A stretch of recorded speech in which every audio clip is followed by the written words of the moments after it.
1946 is The Killers, directed by Robert Siodmak, and this is the first movie starring Burt Lancaster, the absolutely great actor from Hollywood.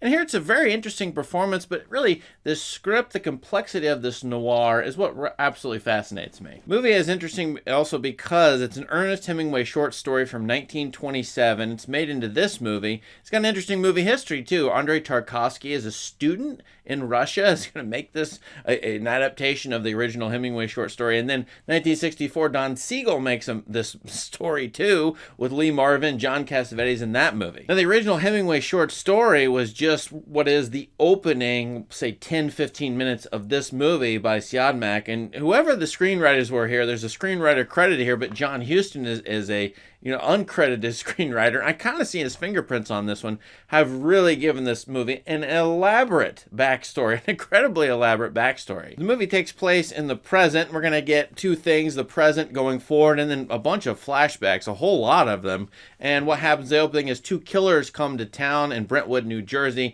and they're going to off the Swede, who's an ex-boxer. And we got to learn why in this movie they're going to do it. And in fact, they do it with the Swede knowing they're coming, and he says, I don't care, I'm going to do anything, let them come get me, basically. Well, the Burt Lancaster character, Pete Lund, dies, and so along comes a life insurance investigator, because this guy's got a life insurance policy, and he's going to see about this man's background and who the $2,500 benefit goes to, plus his elaborate backstory. That sets us up for what I think is a Citizen Kane-like screenplay, and I have no knowledge if this movie is directly influenced by Kane or not, but Kane is just a few years old at this point, and so what we get is this life insurance investigator going forward, trying to figure out why this man's dead, what his deep dark past is, and as he does so, there's a series of witnesses who say many different things about this man, the Swede. In fact, we're going to get 9 witnesses, 9 flashbacks, including a news story, including a dying man, including a classic femme fatale, all kinds of people, a cop, and so on, who are going to tell us about the Swede and how he came to be what he is. Therefore, this movie really has 2 problems, and one is the classic noir caper crime problem, which is who done it, who pulled off the caper, where's the money, those sorts of big questions. But there's another one, which is, why is this man the Swede? A psychological question. Why is he just giving up? Why did he let these 2 men kill him? Why didn't he run away? Now, that layer of complexity is fascinating to me, because here we have, in Citizen Kane-like flashback structures, these witnesses giving us different versions of the Swede, or you could possibly see them as doing so. In one flashback, the Swede is a very sedate man, nothing happens. In another one, he's a defeated boxer. He's going to get beat up. But in another one, he's triumphant and aggressive. And then in another one, he's a romantic lover. And then so on and so forth. And Burt Lancaster has to play all these parts, kind of thinking about, I think, whose perspective it is that his character is being told through. So then this question, who is this Swede? Why did he do what he does? And I love that this movie, this is not really a spoiler, but kind of puts that to the side a little bit as this goes along. And by the end, you have to remember and think about this question of, why did he basically kill himself or allow himself to be killed? And I think the answers are wonderful and buried in this movie. Yet we do get the fact that if you think all of these eyewitnesses are subjective or sort of slanting their presentation of them, that we never really get the full story on the Swede. We never get who this man is. And I do see that he's different in all these different flashbacks. Combined with that, you have who done it, who did the caper, but then this life insurance investigator needs to get the money back, or think about this money that the insurance company wants. And that's superseding everything, too, about why this man is suicidal or depressed, at least, and allowing these 2 men to kill him. Along with all these story complexities, great framing by Siodmak. This is considered his best movie by IMDb. If you just look at the ratings of his movies, that's what I mean.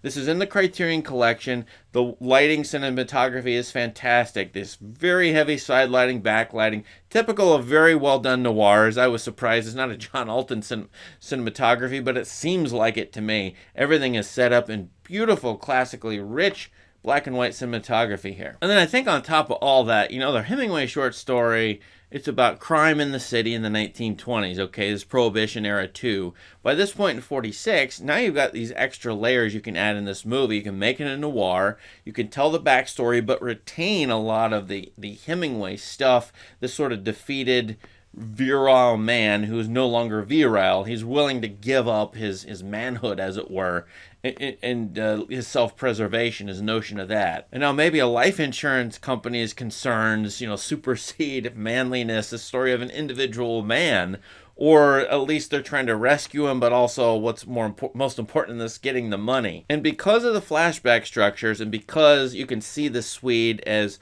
sort of a subjectively presented figure by the 9 different flashback scenarios, I find this movie to be a more complex, frankly, than most of the noirs I see, which are good, interesting, fun to look at, have this sort of classic noir fatalist sort of dimension to them from this post-war period.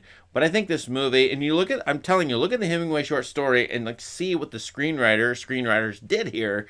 I think this is an interesting idea for those of you who want to build scripts out of stories, plays, poems, whatever you're doing, literature that's written down, and then just add all these layers of complexity to them. This is really a good example of that sort of ability to build out a screenplay. And again, I don't have knowledge of this firsthand, but I think Pulp Fiction draws from this movie, and probably certainly indirectly, but I don't know about directly with the boxer, with this complicated story structure, almost for sure. And this is the birth of Burt Lancaster's great career. So here you can see him not doing 9 different roles, but kinda, sort of. What do you think of The Killers? Have you seen it before? And the way to see it, by the way, is the Criterion Blu-ray. That's a great high-definition disc. Go look for it. Don't get a cheap copy. This is the one to get. Anyway, please subscribe to this channel for more great content. Thank you very much. Have a great day.